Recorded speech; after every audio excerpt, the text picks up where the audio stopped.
त्यामुळे ते घर सोडावं लागलं. मग हे आपलं कंपनीचं घर मिळालं, इथे शिफ्ट झालं. असं सगळं घडलं. बसूया.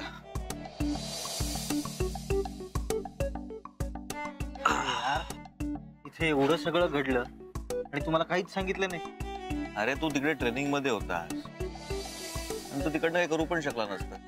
मग तुला का उगाच सांगा टेन्शन द्या. असं नाही रे, पण निदान फोनवर बोललो तरी असतो. अशा वेळेस आपल्याच माणसांचा आधार वाटतो. हा हे खरं. आमचा आधार होता की, पण आमच्या मॅडम आमचे पाठीशी भक्कम उभे. काहीतरीच काय, मी फक्त माझं कर्तव्य केलं आणि ते कुठल्याही सुनेने केलं असतं. तितकं पण सोपं नाहीये ते. हे जी काय उभी राहिली ना संकटात, त्या hats off Milind, hats off. नेमका मी इथे नव्हतो, मला बँगलोरला जावं लागलं.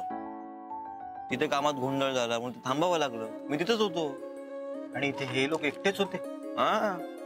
आम्ही सगळ्यांनी मिळून प्रॉब्लेम सॉल्व्ह केला, एकटे हे होते. बरोबर. तुम्ही कधीच एकटे राहू शकत नाही. मानतो तुमच्या स्पिरिटला. याच्या आधी किती प्रॉब्लेम्स आले, पण तुम्ही दोघांनी त्याला हिमतीने फेस केलं. अरे बाबा, त्यासाठी प्रेम असावं लागतं. बायको पाठीशी खंबीरपणे उभी असावी लागते, आता अशी बसलेली असावी लागते. हो ते तर आहेच, पण याला समजून घेणं महा कठीण आहे. बघितलं किती पटकन चिडतो हा. हो, तुम्ही माझ्यावर कधीच नाही ना चिडत. हा आता चिडतो कधी कधी मी, पण ठीक आहे ना, चालतं तेवढं. पण एक मात्र खरं, ही समजून घेते. So sweet of her. I love you too. हे काय नवीन? नाही आहे. तुमच्या दोघांची जोडी आहे ना, एक नंबर आहे. सुरुवातीला मी थोडा घाबरलोच होतो. या बाईसाहेब सुरी घेऊन आल्या होत्या आपल्या स्वागतासाठी. मला बघायला मुलाकडची मंडळी आली, सो प्लीज. हो, त्याच बद्दल बोलतोय तू. तुम्ही मध्ये बोलू नका, आपली ओळख नाही. आणि जर का तुम्ही आत येऊन तमाशा केला,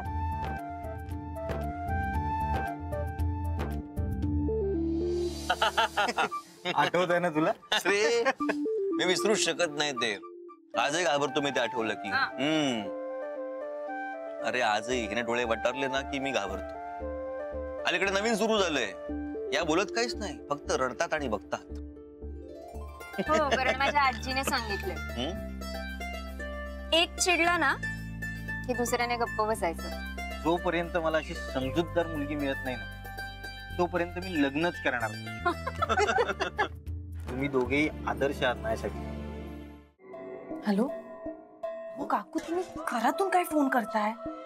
घरात ना कसं फोन करीन, बाहेर पडल्याने फोन करते तुला. ऐक, तुझ्या घरच्यांनी तुझी परीक्षा घ्यायचं ठरवलेलं आहे. काय? कसला गेम? वच्छी मावशी महेशला घेऊन घरी येणार आहे तुझ्या आईच्या. तेव्हा लक्षात ठेव की तू संपदा नाहीयेस, तू स्वानंदी आहेस.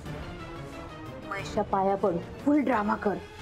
त्या सगळ्यांचा तुझ्यावर विश्वास बसला पाहिजे, तरच पुढच्या गोष्टी सगळ्या नीट होतील. ओके. चल.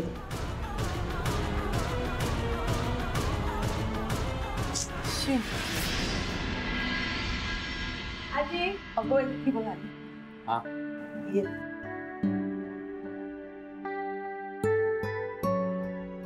वच्छी आत्या बोलल्यात ना तुझ्याशी सगळं? हो हो, तुम्ही नका काळजी करू. आई,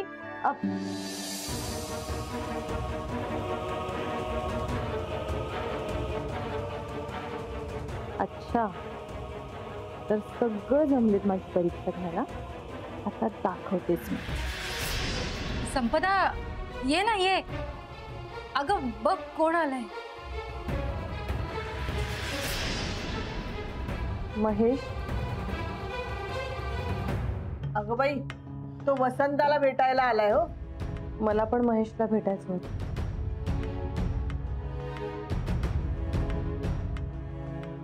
महेश, माझी स्वतःहून हिंमत नाही झाली तुला येऊन भेटायची, पण मला भेटायचं होतं तुला.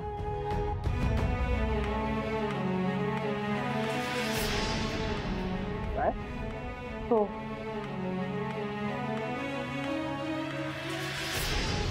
महेश, मी हात जोडून तुझी माफी मागते.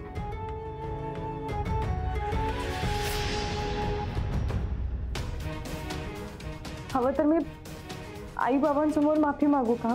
म्हणजे तुम्हाला माफ करशील? बरी आहेस ना तू? मला माहिती आहे तू चिडलायस माझ्यावर. तू तू हवं तेवढं चिड माझ्यावर.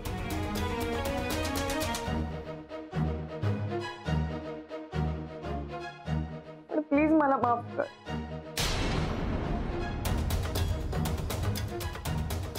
काय चाललंय? मला एक खरंच नाही वाटत आहे. महेश, अरे अरे मनापासून बोलतेय ती. खरंच बदलली आहे संपदा. मी खरंच बदलले.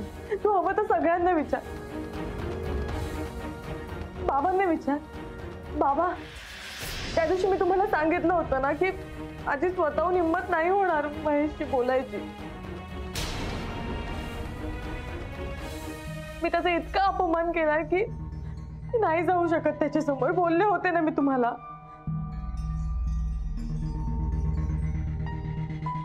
असंच म्हणाली होतीस. हो महेश, प्लीज मला माफ कर. हे जे चाललंय ते सगळं खरं आहे ना? बाबा,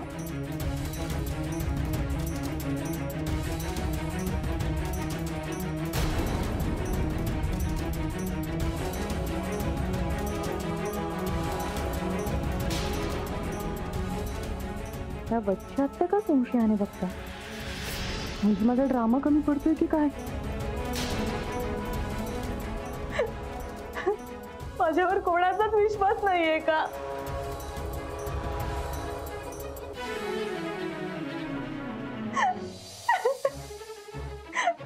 आई, माझ्यावर कोणीच विश्वास ठेवत नाहीये. मी आता खरं बोलतेय तर. का संपदा? अगं हे संपदे रडते ती.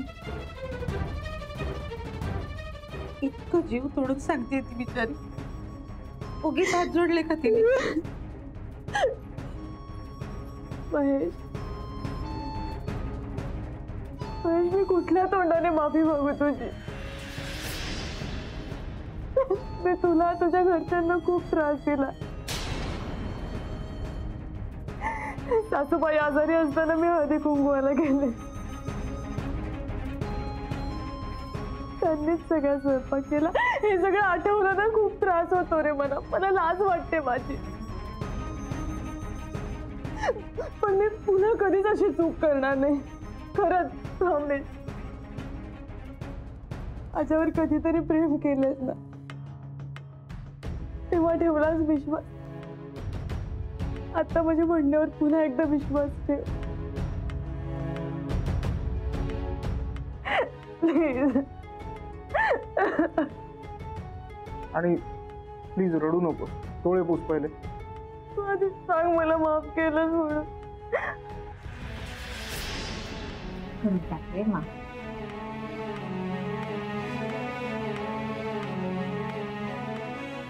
हो, केलं माफ तुला.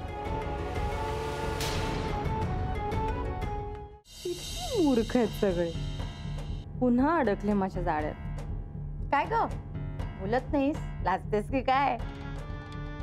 बच्ची आत्या, तुम्ही खूप मोठी मदत केली आहे. आता तुमच्या आणि ललिता काकूंच्या भांडणाचा मी कसा फायदा घेते ते बघा.